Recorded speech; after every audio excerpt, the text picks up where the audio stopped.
الحمد لله رب العالمين والصلاة والسلام على سيد المرسلين أما بعد. Allah Tabaraka wa Ta'ala tells us in His glorious book in Surah Al-A'raf, chapter 7, verse 204, بعد أعوذ بالله من الشيطان الرجيم بسم الله الرحمن الرحيم وإذا قرئ القرآن فاستمعوا له وأنصتوا لعلكم ترحمون. So when the Quran is recited, then listen to it and pay attention that you may receive mercy. Now we are in the month of Quran. Ramadan is the month of Quran. That's the month we connect with the Quran. And the Quran is not just any other book. It's the words of the Creator. It has a special, it's the difference between this book and other books is a difference between Allah and His creation. It is a great book that we need to pay closer attention, especially in this month, inshallah. So our duties towards this wonderful book, the words of Allah, is to listen intently when it's recited. And there's a difference between sami'a and istama'a. Because the verse says fastami'u. Allah did not say fasma'u. He says fastami'u. When there are additional letters in the word, normally there's additional meaning. That's the rule in the Arabic language. The more letters there are, the more meanings it carries.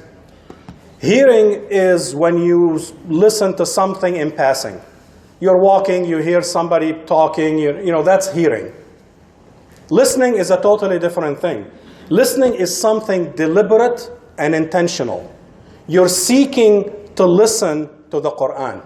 You're not just hearing it in passing and talking and doing other stuff. No, you are listening to it. You're not hearing it, you're listening to it. So our duty to the Quran is to intentionally seek to hear it and then contemplate it. And why should we do that? Because the Quran, Allah describes it as hudan wa rahmah. It's guidance and mercy to the believers. The Quran shows you right from wrong. It shows you good and evil. It gives you everything that you need to live this life in safety and in happiness. The Quran provides you with the divine light. This divine light is priceless. It lets you see all of the obstacles in front of you so you don't fall in them. It shows you why you exist, why you were created, what were you supposed to do in this life, and after you die, where are you going? It's in the Quran. It clarifies who creates you, who nurtures you, who supports you, who provides for you. It's Allah Tabaraka wa Ta'ala. It shows you the pathways to safety and to happiness. It tells you what pleases God and what angers Him, so you can act accordingly. It guides you to peace with yourself, peace with your family, peace with your neighbors, peace with the people above you, peace with the people below you, peace with other of Allah's creation. It's all in the Quran. That's why it's a hudan wa rahmah. So that's the status of the Quran and why it's so important in a Muslim's life. So to achieve this mercy from Allah, our duty to it, فَاسْتَمِعُوا لَهُ وَأَنصِتُوا, is to listen and pay attention. So the order ansitu, the second part, is preventing other sounds from competing with the Quran. So if you're listening intently to the Quran, you will tune out other things. That's the focus that you're supposed to have when you're listening to the Quran. You're really focused on it. You drown every other sound and you ignore it. You try to focus, like when the Imam is reciting, saying Taraweeh and stuff. You listen intently and you don't hear anything else. That's ansitu. But also ansitu, it carries the meaning of implementation. It's not just hearing. It's implementing what you're hearing. So it does not qualify that you perform the action of ansitu unless you translate those words into action. If you fail to translate those words into action, you did not listen intently. And I'll give you an example. You have two people, standing, talking to each other. And one person says, you have a poisonous tarantula on your shoulder. And the second person smiles at him and says, Jazakallah khair, how is the family? Do you think that person actually heard the words or listened intently? If he listened intently, he would jump out of his clothes to get away from danger. So you don't listen until you act. When you act, that's the proof that you actually listened. So when Allah says, فَاسْتَمِعُوا لَهُ وَأَنصِتُوا, it also carries the meaning of you listen intently to it and you implement it. If you don't implement it, you hear the verse saying do and don't, and you don't implement it, you didn't listen to it. It doesn't count. So the lack of action is an indication that you're not paying attention. And that's not our duty to the Quran. Our duty to the Quran is to pay attention to it.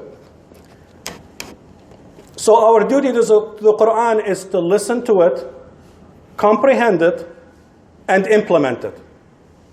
Yes, reading it and listening to it carries great reward, but that's just an incentive to take the next step, which is to comprehend, to understand what you're reading or what you're listening to and implement it in your life. The Quran is not just for barakah. I mean, it's a practical manual that we have to use in this life.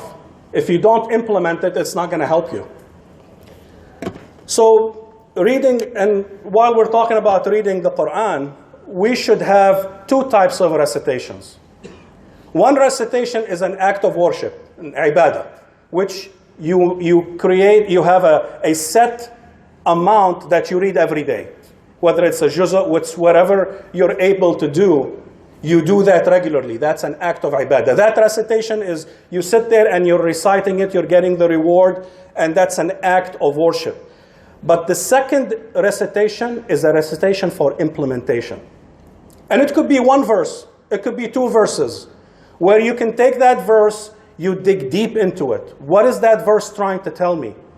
You go and research scholars who had their own interpretation of what that verse actually means, and you internalize it, and then you apply it. It gets translated into a practical action. So this is missing in a lot of our lives, is we just pass by the Quran, we listen to it, we recite it, and that's it. But we need to actually pick a few on a regular basis, few verses, and dig deep into them. Ya Allah, what are you trying to tell me? What are the dimensions? The words there is no limit to Allah's.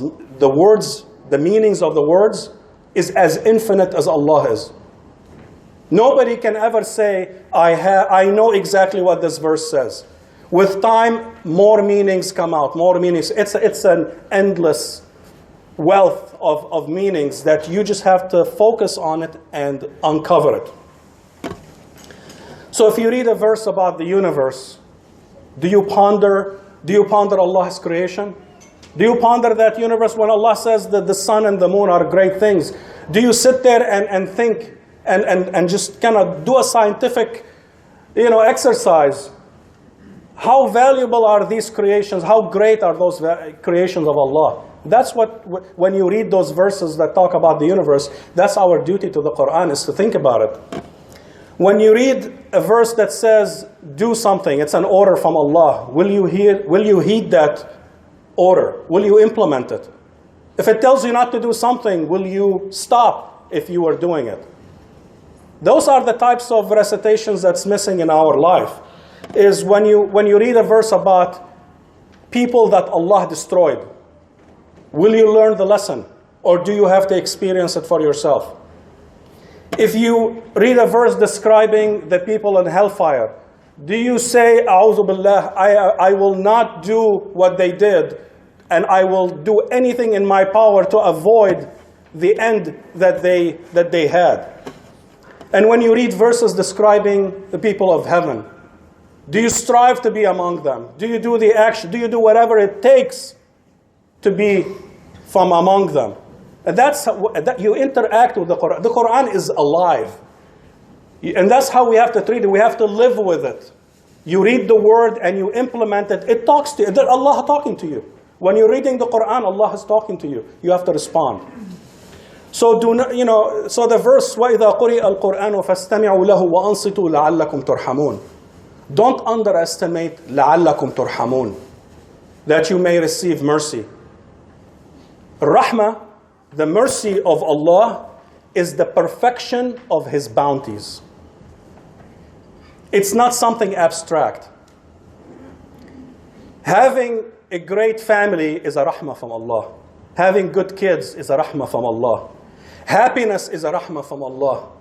Success is a rahmah from Allah. If you're wise, you're safe, you're guided, your prayers are answered, these are all manifestations of Allah's mercy. And you invite it by focusing on the Quran and implement it in your life. Mercy means that you are connected with Allah. And you're satisfied with Allah, and you're satisfied with life, and satisfied with everything that Allah gave you. That's from Allah's rahmah. When He puts His rahmah in anything, it blows your mind. It's beyond your wildest expectations. So don't just read the words when you're reading the Quran. Put the effort to understand and to implement it in your life, so that inshallah we will be successful. أقول قولي هذا واستغفر الله لكم فاستغفروه إنه غفور رحيم.